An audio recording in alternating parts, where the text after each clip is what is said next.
ओम सहना भवतु सहनौ भुनक्तु सह वीर्यं करवावहै तेजस्विनावधीतमस्तु मा विद्विषावहै। ओम शांति शांति शांति।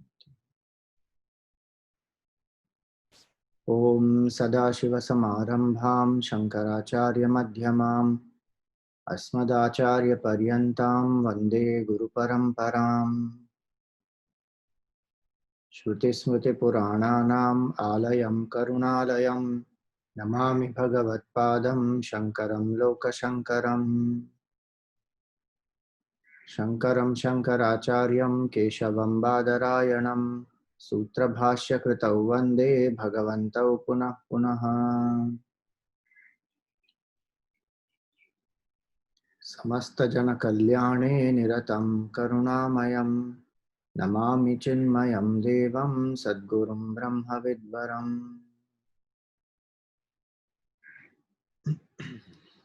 Hari Om, salutations to all.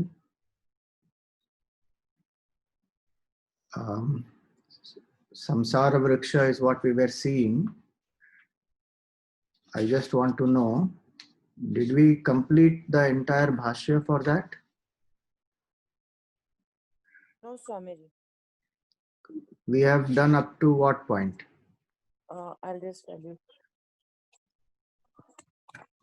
We had done till Smruti and Gnyan, you said. And you gave the example of chapter 15 of Bhagavad Gita.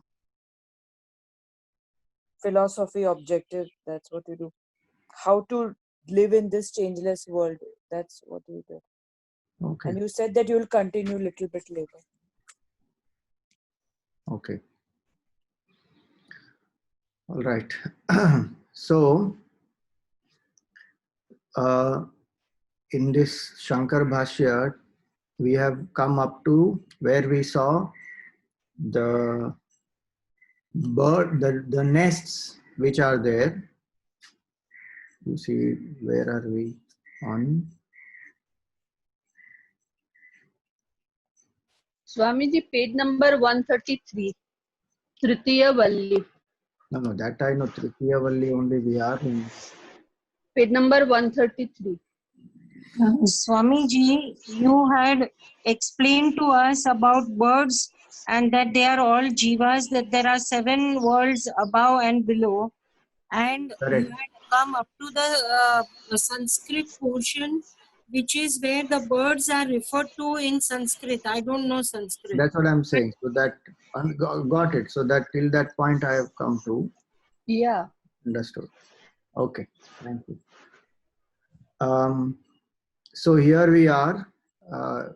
Satyanam Adi Saptaloka Brahmadi Bhuta Pakshikrita Nidaha. So the 7 worlds are the nests. The jivas are the birds. And Prani Sukha Dukha Udbhuta Harsha Shoka Jata Nitya Gita Vada Adi Trakshvelita Asphotita Hasita Akrushta Rudita Haha Muncha Muncha Iti Adi Aneka Shabdakrita Tumuli Bhuta Maha Ravo. So the sound that these birds are producing, so many birds are there on this tree, one has to imagine that part. That there are so many birds and the nests in which they are sitting, and then each of them is creating so much of sound. What is that sound? The symbolism of that sound is the jivas going through sukha, dukkha, happiness and sorrow, harsha, shoka, same, happiness and sorrow. Born from what? Nritya, Gita, Vada. So all this music and dance and singing, with play, with humor, with anger, with grief. And going through all this, what is one saying? What is one feeling? At some point or the other, the jiva feels muncha muncha. I want to get out of this. हा हा मुंच मुंच इत्यादि अनेक शब्दकृत तुमुलीभूत महारवः. There's so much of sound that is being made. Some people reveling in some enjoyment, some people suffering in it, and some people wanting to exit from this realm of temporary, finite world. Then Vedanta Vihita Brahmatma Darshana Asanga Shastra Krita Uchchedaha. Now, how will one get liberated from this tree? If you remember in the 15th chapter of the Gita, it is said, Asanga Shastrena Dridhena Chitva. With the firm acts of detachment, one has to hit at the base, at the root of the tree. Dridhena, and with great firmness, one has to hit. Meaning not with a casual approach to liberation. With an intense approach to liberation. If one wants freedom from the samsara vriksha, then intensity matters the maximum. With an intense approach, with firm determination that I want exit, there is no question of feeling that right now things are okay, so moksha is, I will postpone. Again some sorrow comes, again no, I want moksha. Not like that. Tivra mumukshutvam, what we have seen earlier as the sadhan chatushtaya, one of the qualities of the mumukshutvam is the burning desire for liberation. But in that, the categories are there in that. Manda mumukshutvam is the first category, where one says now and then I can get liberation, it is okay. One has very casual approach to liberation. Manda. Only in times of sorrow one feels mumukshutva. Madhyam. Madhyam mumukshutvam is sometime I will get it in this life. One puts efforts for it, but says it will come, some point it will come. One continues to live the way one is living, but one's goal is mumukshutva. Tivra mumukshutva is I want liberation here and now. It's like a person whose hair has caught fire, or a person who is drowning. That person doesn't say कि I will get free later on. One is gasping for breath when one is drowning in water. That person needs here and now. When the hair is on fire, that it has to be put off immediately. Now one may say, but those are extreme examples. No, they are not. That's a fact. The other two is delusion. Like it is said here, na, all this sukha, dukkha, all this come, and the birds, the jivas, they create a lot of noise. But how many want to get out of it permanently? Very few. Ha ha, muncha, muncha. That they are suffering, but still one wants to live here. That is the conditioning and the attachment that binds a person. And is it not true, in so many ways we see this expression in our daily life? So many relationships, there is abusive, it's an abusive, toxic relationship, but still one will hold on to that relationship. Why don't you just leave? It is harmful to you, it is disturbing, it is, you have tried the best, but still one will hold on to abusive relationships. Feel victimized, feel sorry, because somewhere there will be some attachment. It happens in every aspect, not just in relationships. The cause of sorrow, we many times hold on to. That's because of attachment. That's the problem of attachment, is that mainly. So many habits are like that. We know they are harmful. Keeping up till late in night, harmful. Or drinking alcohol, smoking cigarette. So many such things. Watching things which are violent, vulgar, perverted, I mean, the list can be long. And we many times face the consequences of it also, suffer also, still one doesn't want to give up. So mumukshutvam doesn't come just because of pain. Mumukshutvam comes when I have viveka and I am ready to drop. That is called vairagya. The readiness to drop the source of pain is called vairagya. One aspect of vairagya. And of course, the other aspect is there is no craving for sense pleasure, because sense pleasure is pain only. If anybody thinks that sense pleasure is enjoyment, then that is delusion. That is childish thinking. From Vedanta standpoint, from higher standpoint, it is what we have learned earlier. You know, every pleasure is pain in disguise. It's just that we are not seeing it like that, and we are carried away by the momentary pain of it, pleasure of it. So mumukshutvam is very, very few people have. Tivra mumukshutvam. One is not even aware that head is on fire and one is drowning and there is no lack of, there is no air. In both these examples, the urgency, how urgent it is. That urgent is the craving for liberation. That urgent should be the craving for liberation. Then that is called Tivra mumukshutvam. See, literally mumukshutvam means moksho me bhuyat. May there be moksha for me. Ati manda mumukshutvam means one says liberation in some next other life it will come, not in this life. That is ati manda mumukshutvam. Then manda. Then madhyam. Then tivra. So tivra mumukshutvam when one has, then with firm determination, meaning with full conviction, intensity, one is striving to become free from what? From all sources of sorrow. And the deepest source of sorrow is what? Ignorance. From there comes the vasanas. From there comes the desires. From there comes the attachments.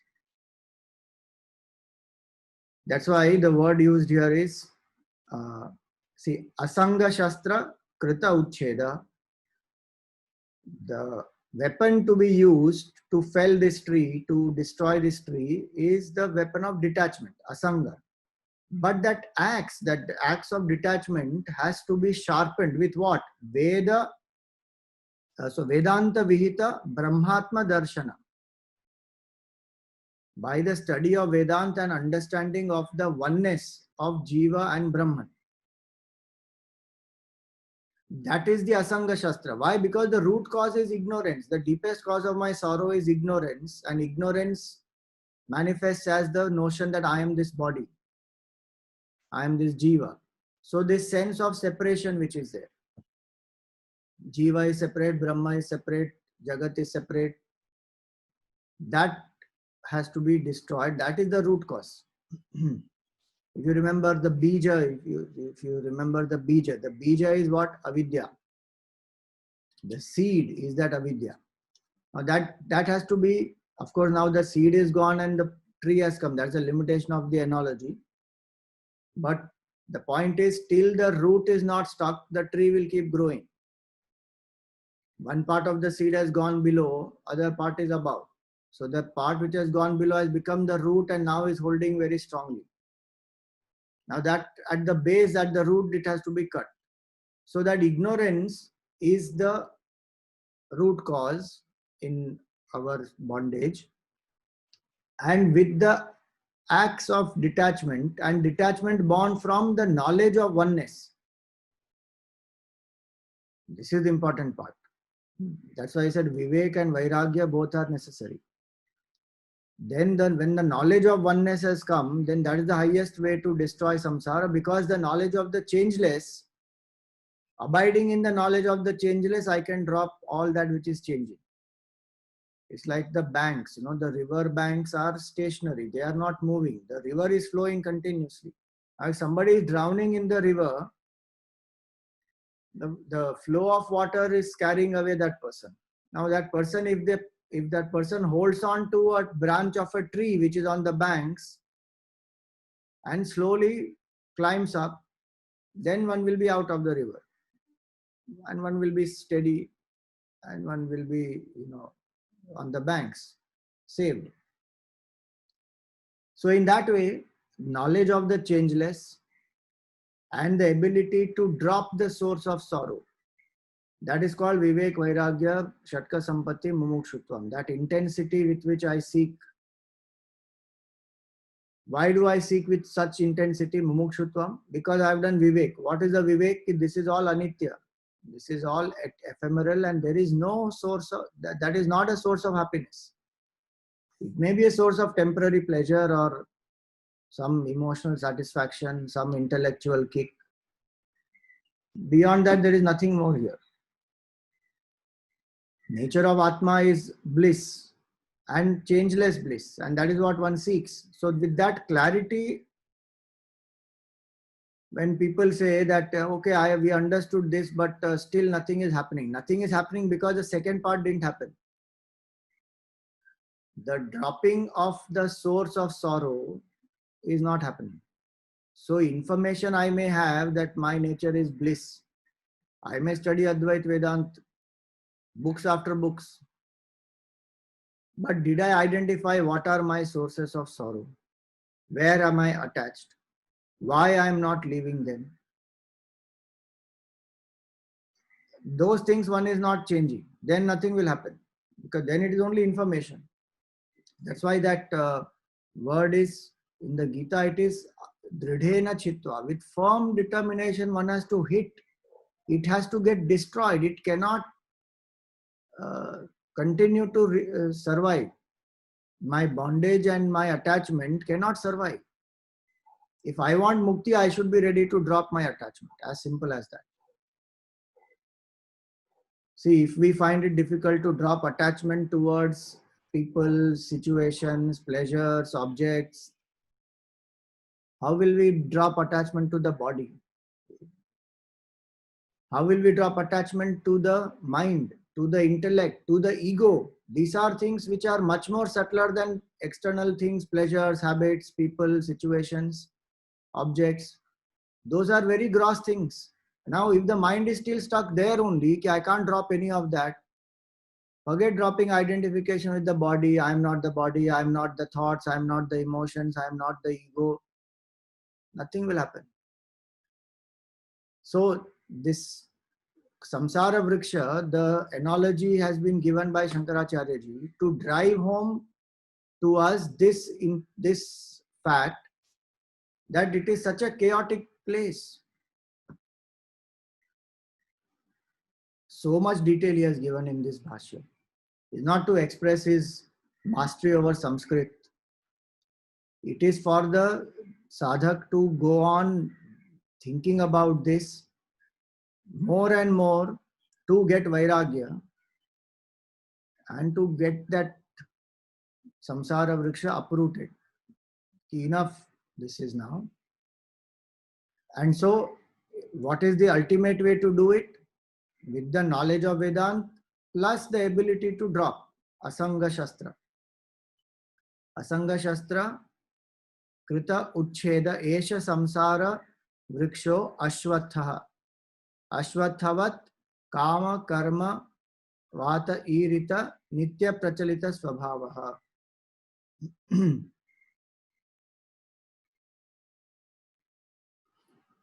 This is the Ashwatha tree. Now this Ashwatha tree,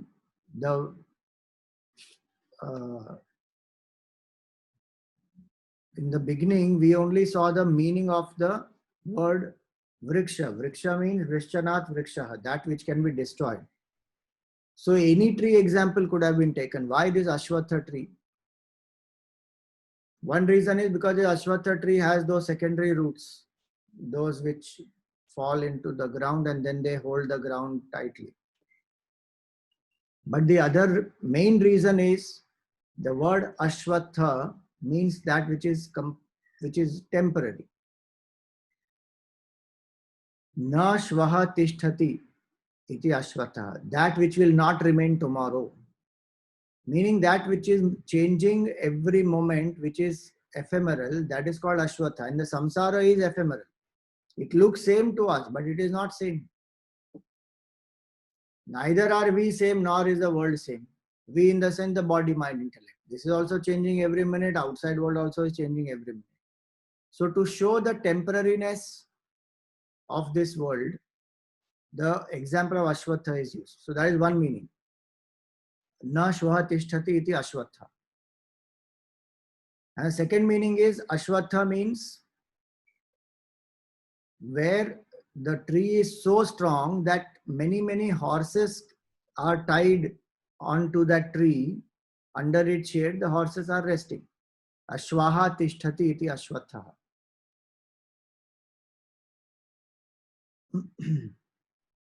That also shows how strong it is that even if these horses are tied to it and they try to pull the tree, it will not fall. Massive, huge, and Sanatana it is, because some of these trees, they are there for 500, 600, 700 years, more also. I used to live in Chennai earlier. So in Chennai, there is that Adyar. In the Adyar, there was one tree, now it has fallen. Massive, such a huge tree, the shade of that tree will cover at least some 3 to 4 kilometers. One tree, huge, big. Now, so one would wonder, this Jiva must be there for how many hundreds of years standing here like this only. One tree, Ashwatha tree.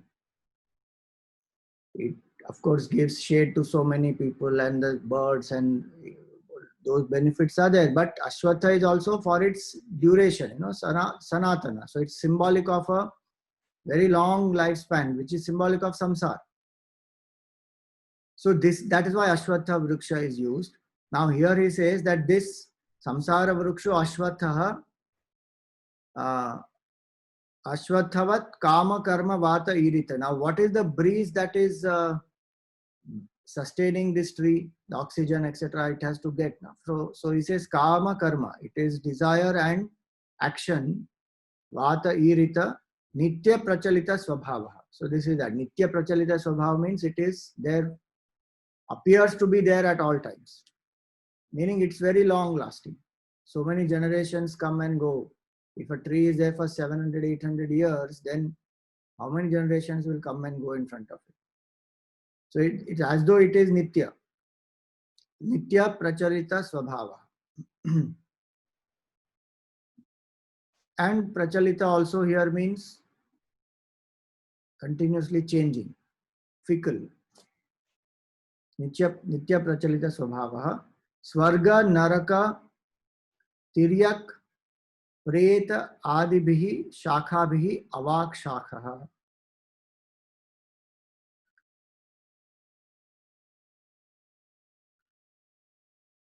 Swarga, Naraka, Tiryak means the animals.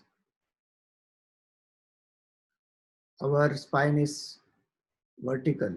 The spine of the animals is horizontal. So these animals and Preta, meaning, see, literally the word Preta means departed. E-A-T means to go. Pra is a upasarga. So Preta means one who has departed, meaning one who has dropped the body. Oh, Preta exists. 100% exists. Whether you believe or not. Bhuta and Preta both exist. All of us are Bhuta Preta before we got this physical body. After the body drops also, we will again become Bhuta Preta. And then before the next particular manifestation happens in whichever of these lokas. Till then, Bhuta Preta only. What else? So, what he is saying now? Naraka, Tiryaka, Preta, Adibhihi, Shakhabhihi, Avak Shakha. There are these other roots. So, the primary root is there.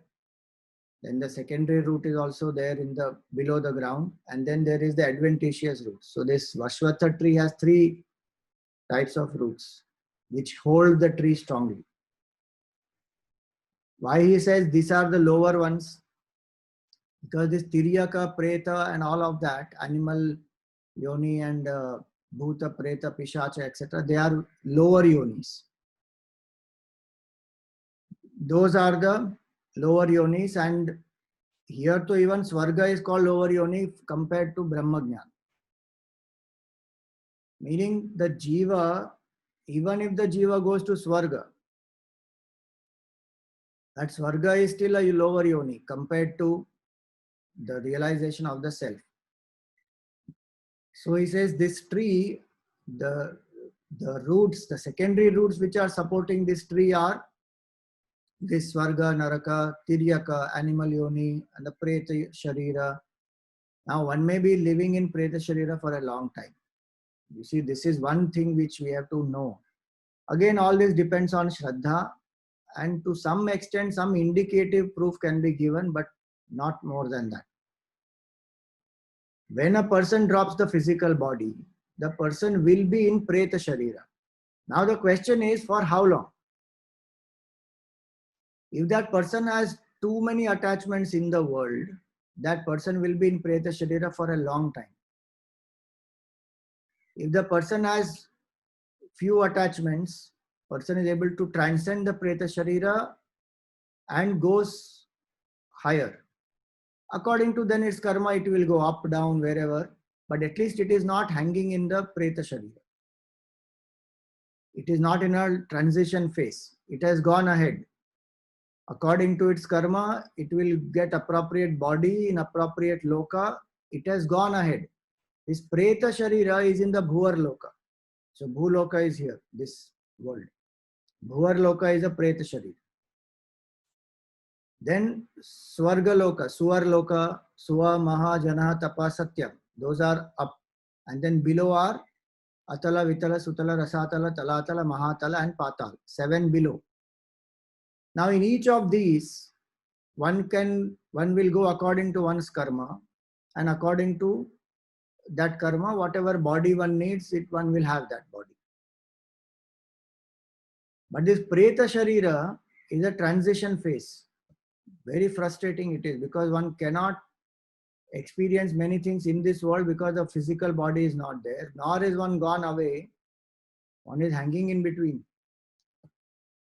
It is like being in a transit lounge between two flights for days and months on end. How much can you stay there? It is irritating. It is like that. One is staying, one is in the Preta Sharir. Now this Shraddha and many other things which are done, they are to help that Jiva to understand that now you have dropped this body, now go ahead, drop the attachments. So Shraddha and then Tarpan and then the Pindadan, Antyeshti Karma, those things, they will help the Jiva. Of course, it is Jiva's karma and finally that Jiva's willingness to go, that helps the Jiva. But at least the people behind, when they do some of these, it can help the Jiva. We don't know many of these things, so we just discount it all and we say, all ritualism and the Brahmins are doing it and they're exploiting. They may be doing it. And doctors also are exploiting. So what? You will stop treating yourself. You will die.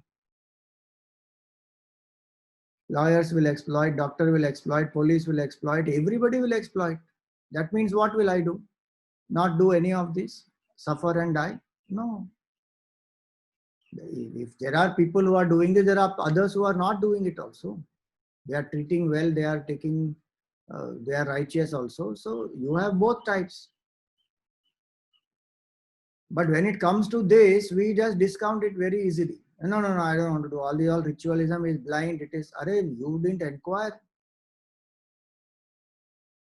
For every other thing we inquire or not.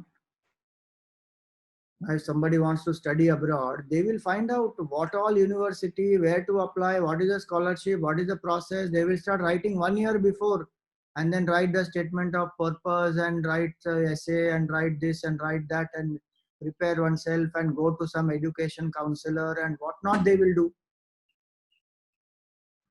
But when it comes to some of these aspects, one just discounts it blindly. Then become preta and then hang there and then wonder, Arey, how do I exit from this place now? Arey Baba, do my Shraddha behind me. And the Shraddha that person is not doing because you only told them, don't do any rituals after me. And you boasted about that to all 10 people also in a kitty party somewhere. I told my children, after me, don't do any Kriya Karma. Very good. Then hang. These things one has to understand and believe. As I said, this is Shraddha Vishay. If one wants to believe, believe. Maximum you can ask some people, they will tell you, those who have had near-death experience, they will tell you whether you believe in God or not, believe in religion or not, believe in scriptures or not, these are facts. Like gravity is a fact, this is a fact. And they will say, I was out of the body, I could see everything. And I could see, I was in the presence of a light. There's a light, there's a tunnel you will pass through. And then you come in presence of the light and the whole life floods in front of you. And then suddenly for some reason I was pushed back into the body. So many people who have had near-death experience, they all have said the same thing. So many were non-believers also. Still they said the same thing. That means these things exist, whether we like it or not, we believe it or not. So the Preta Yoni, Tiryak Yoni, there is no Purushartha Kshamta in those. One cannot do conscious effort to evolve, to drop attachment. None of that is possible. Human life, one species, in one species out of 84 lakh on this earth, one species can do Purushartha. This is to drive home that point, that as a human being, what is the Purushartha that I am doing? To get out of this bondage of samsara. When the next human life will come, nobody knows. One can land up in Preta Sharir, one can land up in Tiryak Yoni, one can land up in plant, bird, even a stone. It can be anything. So having got the opportunity, one should come out of this. Sanatano anaditvat achiram pravrittaha. So this is Sanatana. This is Samsara Vriksha is eternal. This Sanatana, of course, is not the pointer of Brahman. Eternal meaning it is continuously changing, but it is there for a long period of time. At least for us it is Sanatan. Why? Because human life is how much? 100 years, 120 years, 150 years maximum. This one Mahayuga consists of how much? Satyug, Tretayug, Dwaparayug, Kalyug. It's 43 lakh some 20,000 years. So that is one Mahayuga. Like that 1,000 Mahayugas is one day of Brahmaji. So for one Mahayuga the samsara goes on. Then Pralaya happens. Then again samsara will start. So in that sense also it is Sanatan. Sanatan from the standpoint of 43 lakh 20,000 years compared to our life, that is Sanatan. But it is not ending with 43 lakh 20,000. That is only one Mahayuga. Like that 1,000 Mahayugas is one day of Brahmaji. And then one night of Brahmaji is another 1,000 Mahayugas. Means for that much time the creation is in a Pralaya Avastha, in an unmanifest state. Again next day Brahmaji wakes up. Again for 1,000 cycles of Mahayuga will happen. Now this goes on for 100 years of Brahmaji. After that Brahmaji gets replaced and some other Jiva becomes Brahmaji. So the next Brahmaji is Hanumanji. Hanumanji of this Kalpa, this Mahayuga is Brahmaji. Next Brahmaji, he is supposed to be that. So what is the point? Point is this will go on and on and on. If I feel that enough now, how much will I go round and round in this? It's the same thing. Same enjoyment, same pleasure, pain, same attachment, aversion. How long? Then one says, enough, I want to get out. How to get out? Asanga Shastra and this Vedanta Vihita Brahma Atma Darshana. That is a solution.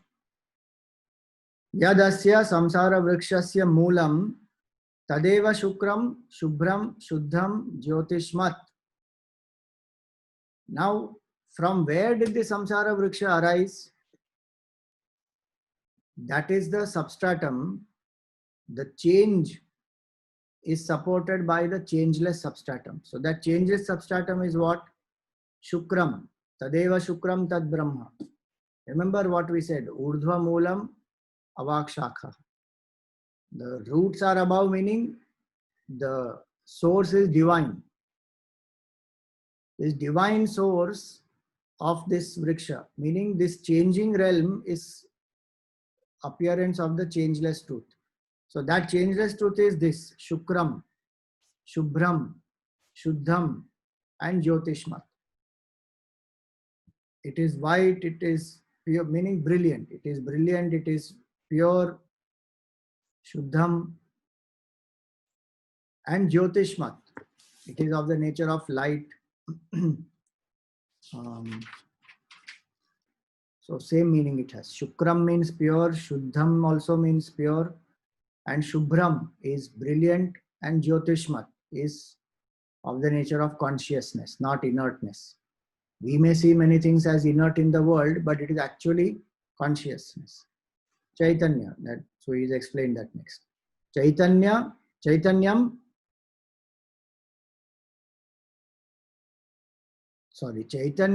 Jyoti Swabhavam. It is of the nature of the consciousness, which is the nature of the self. Chaitanyatma Jyotihi Swabhavam Tadeva Brahma Sarva Mahatvat. That is Brahman. Because it is the greatest. The changeless substratum of this whole universe is the self in us. That is the meaning of this line. Chaitanya Atma Jyoti Swabhavam Tadeva Brahma Sarva Mahatvat. Because it is the greatest. Why it is the greatest? Because it is changeless, nothing transcends it. It is beyond time, space, objects. The world is conditioned by time, space and object, continuously changing, perishable, that is imperishable. So there is nothing greater than that Brahman. And where is that Brahman? It is as Chaitanya Swatma Swabhavatva. Chaitanya Atma Jyoti Swabhava. Tadeva Amritam. And that is Amrita. It is indestructible. Avinasha Swabhavam Uchyate Kathyate Satyatva. It is immortal, indestructible, and it is truth. Satyatvat. Vacharambanam vikaro namadheyam andritam anyadato martyam. This whole world is only a modification of the name. Vacharambanam, modification of speech. In reality, it is only Brahman appearing as all this. It is like the mud appears as the pot, pitcher, cup, saucer. Only the name is the modification of the speech. Otherwise, there is only mud. Pot, what is pot? If mud is removed, there is no pot. So it's actually mud, but we are calling mud as pot to distinguish this as this type of mud from the other type. So pitcher is also mud, pot is also mud. Or you keep calling mud, mud, then there is confusion. So to distinguish, we say this is pot, that is pitcher. But this pot and pitcher is only modification of speech. The reality is mud. Now if I forget that it is mud pot and mud pitcher, and I get stuck only with pot and pitcher and the size and the shape and the color and what is inside it, then I have forgotten the cause. In the same way, in this world, we are forgetting the Lord. That Bhagwan is appearing as all this. Now we are stuck with the name and the form. So this is one flask and this is a computer and this is a book. No doubt these are there, but they are what? They are Brahman appearing in all this. That vision of oneness and vision of Brahman though is gone. Now I am stuck with the name of the thing, the qualities of that thing, the properties of that thing, and because I don't know that Brahman is my true nature, Chaitanya Atma Jyoti Swabhavam, now I am deriving my happiness from all these things. So if I have a latest car, I feel thrilled. If I have the latest whatever gadget, I am thrilled. I have a very posh home, then I am thrilled. It has its some relevance, functional relevance in the world, but what more than that? Not knowing Brahman, being stuck with this whole thing, which is perishable by itself, and not seeing the imperishable truth, being stuck with the pot, not seeing the mud. So when the pot breaks, one cries, "Arey, but mud is the same." When the wave falls, one cries, but water is the same. So not knowing that, then one is stuck with name and form. So that's what is samsara then.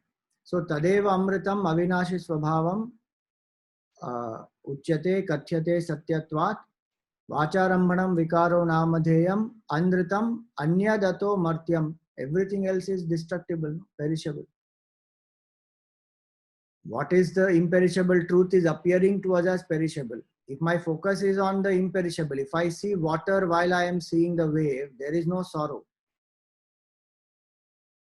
Very strange, no, how it is. Human being is having a gold ornament in one's hand, and one is searching, where is the gold? What you are seeing? No, this is ornament. Where is the gold?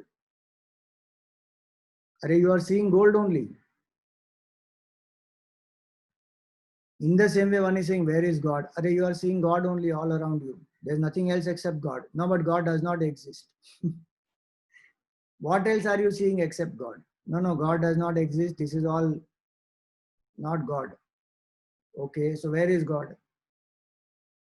No, there is nothing called God. So where did all this come from? That came from nature. From where nature came? No, it is there by itself. How is the changing nature there by itself? That which is changing cannot be there, cannot be by itself. Because at one point it was not there, then it came into existence.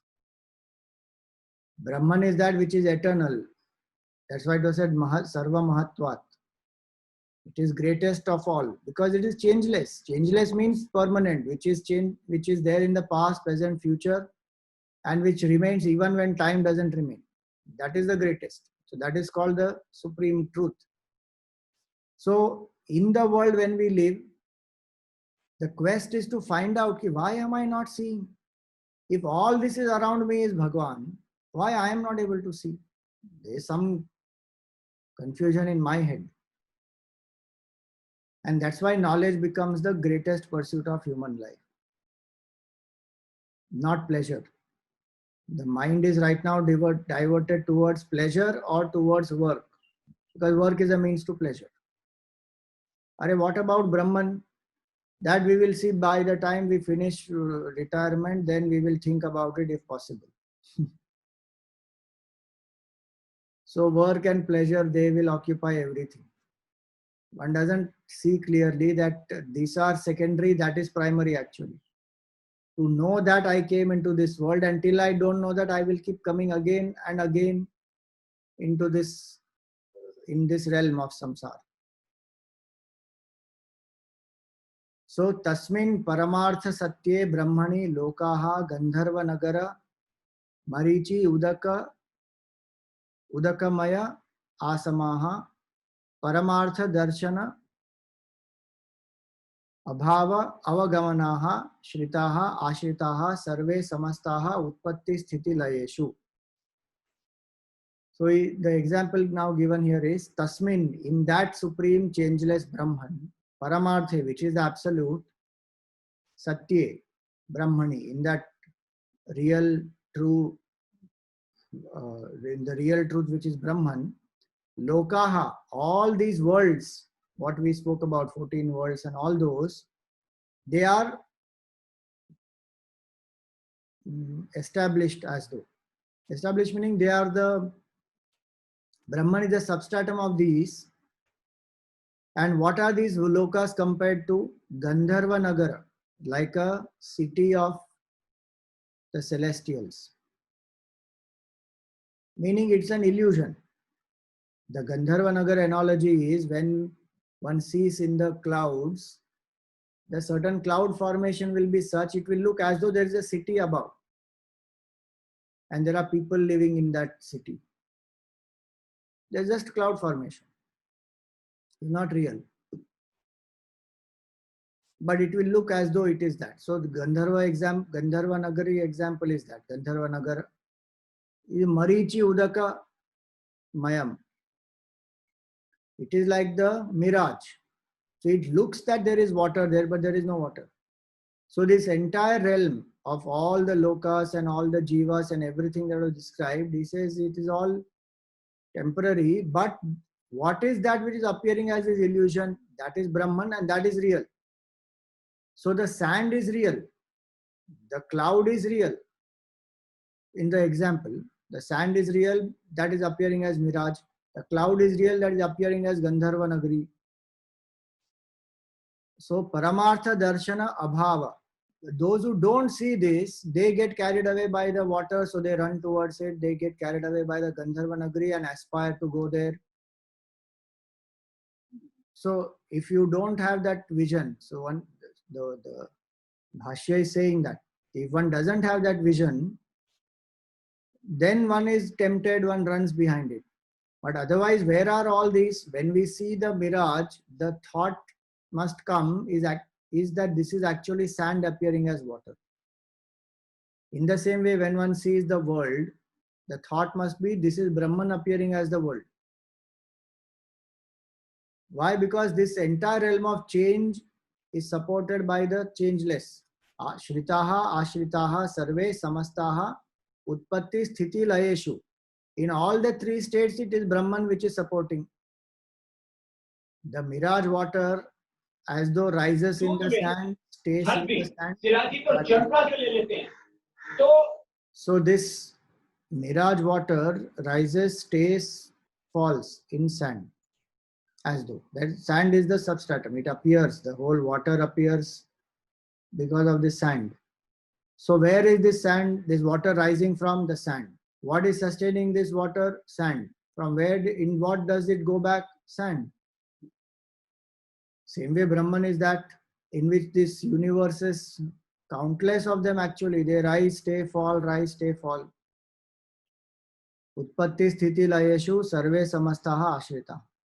Tadu tad brahma na atyeti na ativartate mridadimiva ghatadikaryam kaschana kaschidapi vikaraha etad vaitat. That Brahman is eternal. Tadeva Brahma, it was said, the mantra says, don't forget that. Tasmin lokashrita sarve tadu natyeti kaschana. That all the lokas are supported by this and nothing is greater than this. Tadu na atyeti kaschana. Etad vaitat. That is this Brahman that you asked for. So Yamaraj is telling Nachiketa. So, na ativartate. So mridadimiva. Just like the pot will never be able to cross the mud because mud is the base. Pot is made out of mud. Pot stays in mud, pot goes back to mud. Pot is an effect, mud is the cause.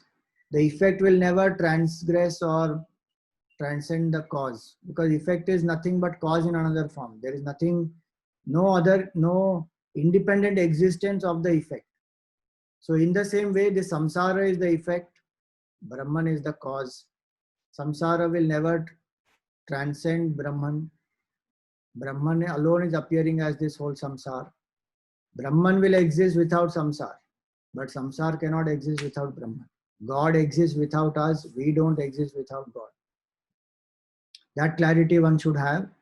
So, mridadimiva ghatadikaryam kaschana kaschidapi vikaraha. None of the changes in this world can affect that supreme which is changeless by itself. Etad vaitat. This is that Brahman.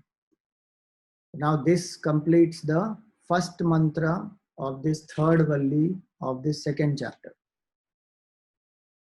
Now, see, we said earlier also that some of these vallis are supposed to have got added later, that is one opinion.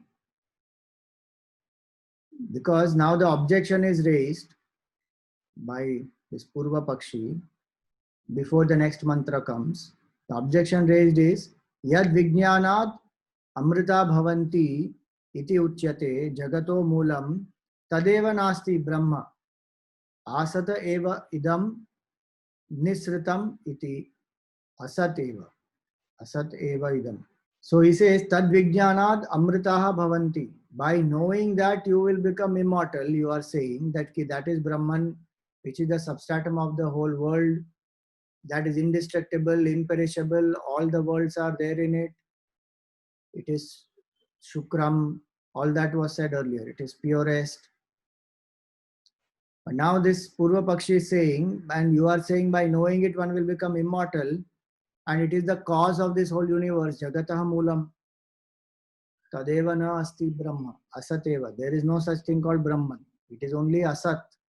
It is unreal, it is non-existent. Eva idam nisritam iti. And all this has come from nothing. Meaning there is no positive cause of this whole universe. You are saying it is Brahman, but it is not Brahman, it is zero, it is Shunya. This is Buddhist philosophy also. One aspect of Buddhism is Shunyavada. The ultimate reality is blank, is an absence. There is no, it is not there. It is unreal. This whole universe came from nothing, and it goes back to nothing. It's supported by nothing. How strange is that? Meaning, where did this pot come from? From nothing. But mud is there? No. Mud came from nothing. Pot exists. It will go back to nothing. How illogical that sounds.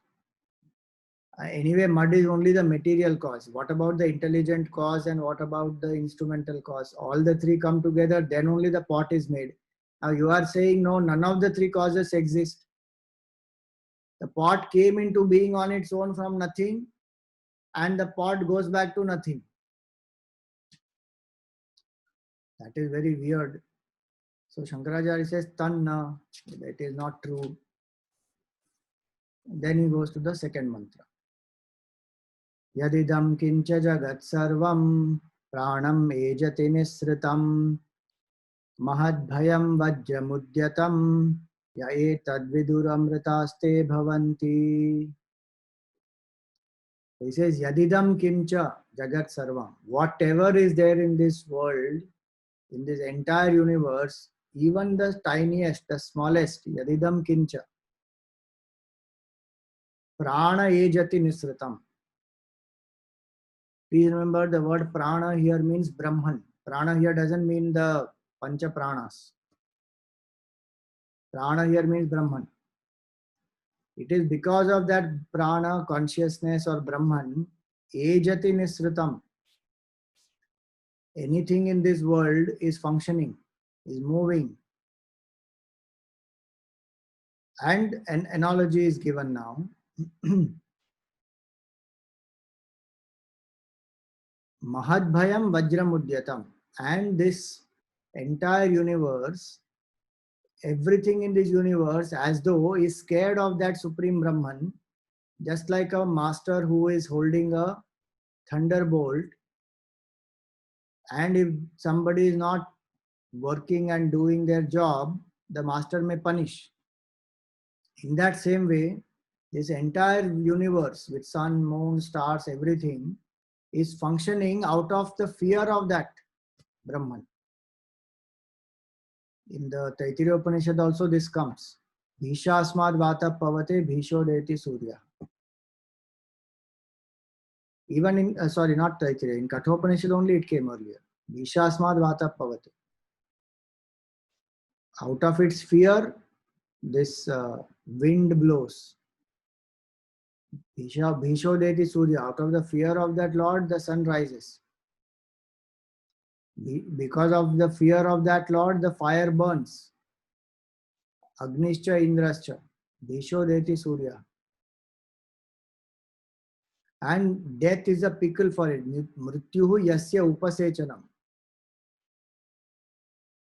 So it is that supreme reality. So these are analogies given. One doesn't have to say, oh God, everybody is feared and that is a tyrannical God. No, no, no, no.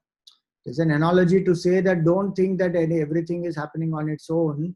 There is a supreme lawmaker for all the laws to be created. Laws don't come into existence on their own. There's so much of harmony all around that we see, so many rules in nature that we are seeing, so many laws are functioning. These are not happening by itself. It's not a dumb, say, insentient thing. It's an intelligent creation. So there has to be an intelligent cause. In this intelligence that we see in this whole creation does not come from nothing. So Mahadbhayam Vajramudyatam Jayetad Viduhu, whoever knows this, Amritaste Bhavanti, they become immortal. So more of this mantra I will take up in the next class. Anything to ask in today's class? Hari Om Swamiji. Haji. Swamiji, you said the ability to drop the attachments, that is mumukshutam. Vairagya. That's vairagya.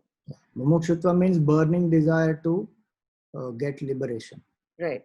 And the ability to drop it is vairagya.